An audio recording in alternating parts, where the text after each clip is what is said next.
கர்த்தருடைய பரிசுத்தமுள்ள நாமத்திற்கு ஸ்தோத்திரம். இன்றைய நாளின் கர்த்தருடைய வார்த்தையாக நீதிமொழிகள் 15 துன்மார்க்கருக்கு கர்த்தர் தூரமாயிருக்கிறார், நீதிமான்களின் ஜெபத்தையோ கேட்கிறார்.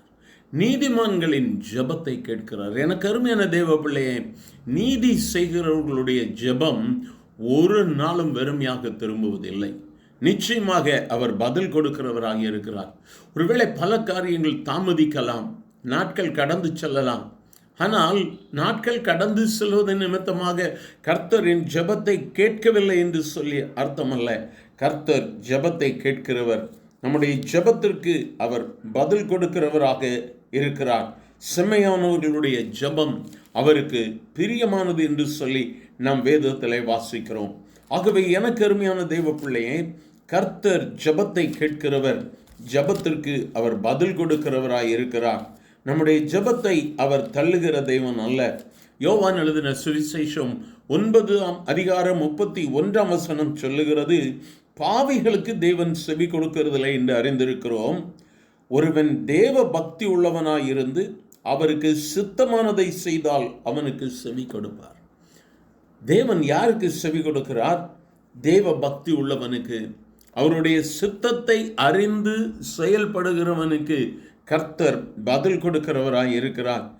ஆகவேதான் சங்கீதக்காரன் சொல்லும் பொழுது, உண்மையாய் தம்மை நோக்கி கூப்பிடுகிற யாவருக்கும் கர்த்தர் சமீபமாயிருக்கிறார். இன்றைய நாளிலும் எனக்கு அருமையான தேவ பிள்ளையே, கர்த்தர் உனக்கு சமீபமாய் இருக்கிறார், உன் அருகில் இருக்கிறார். சோர்ந்து போகாதே, காரியங்களை கண்டு பின்னடையாதே.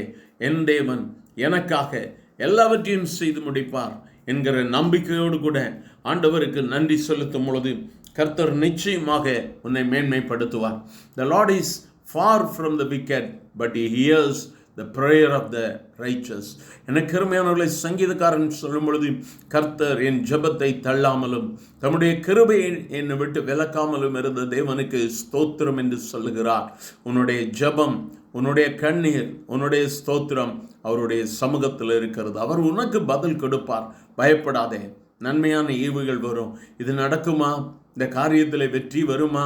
நிச்சயமாக கர்த்தரை முன்வைத்து அவருடைய சுத்தத்தின்படி நீ செயல்படுகிறபடியினால் கர்த்தர் நிச்சயமாக நன்மை செய்வார். சங்கீதக்காரன் சொல்லும் பொழுது, கர்த்தருடைய கண்கள் நீதிமான்கள் மேல் நோக்கமாய் இருக்கிறது, அவருடைய செவிகள் அவருடைய கூப்பிடுதலுக்கு திறந்திருக்கிறது என்று சொல்கிறார். எவ்வளோ சத்தம் போட்டு, எவ்வளோ கண்ணீரோடு நீ அவரை நோக்கி கூப்பிடுகிறாய், நிச்சயமாக அவர் உனக்கு கேட்பார். எல்லா இக்கட்டுகளிலும் இருந்து அவர் உன்னை விடுவித்து உன்னை மேன்மைப்படுத்துவார். எங்கள் அன்பின் ஆண்டவரே, ஆசீர்வதிக்கப்பட்ட இந்த நல்ல காலை வேளைக்காக நன்றி. இந்த காலை வேளையிலும் உம்மை நோக்கி ஜெபித்து கொண்டு இருக்கக்கூடிய உம்முடைய பிள்ளைகள், எங்கள் ஜெபங்கள் உம்மிடத்திலே வந்து எட்ட வேண்டும் ஆண்டவரே. எங்களுடைய கண்ணீருக்கு பதில் கொடுங்கப்பா என்று சொல்லி பலவித காரியங்களை முன்வைத்து ஜெபித்து கொண்டிருக்கிற நம்முடைய பிள்ளைகளுடைய ஜெபத்தை நீர் தள்ளாதபடிக்கு ஆண்டவரே, அவர்கள் ஜெபத்தை கேட்கிறபடியினால் உமக்கு ஸ்தோத்திரம். நன்மையான ஈவுகளை அனுப்பும் ஆண்டவரே. அவர்கள் எதிர்பார்த்திருக்கிற அனைத்து காரியங்களிலும் கர்த்தர் உயர்வை கொடுக்கும்படியாய் கர்த்தருடைய கரம் கூட இருந்து வழிநடத்த வேண்டுமா ஜெபிக்கிறேன். இன்று அவர்கள் மேன்மையை, அதிசயத்தை காண கர்த்தர் உதவி செய்யும். ஆசீர்வதியும். இயேசுவின் நாமத்தில் பிதாவே, ஆமென், ஆமென்.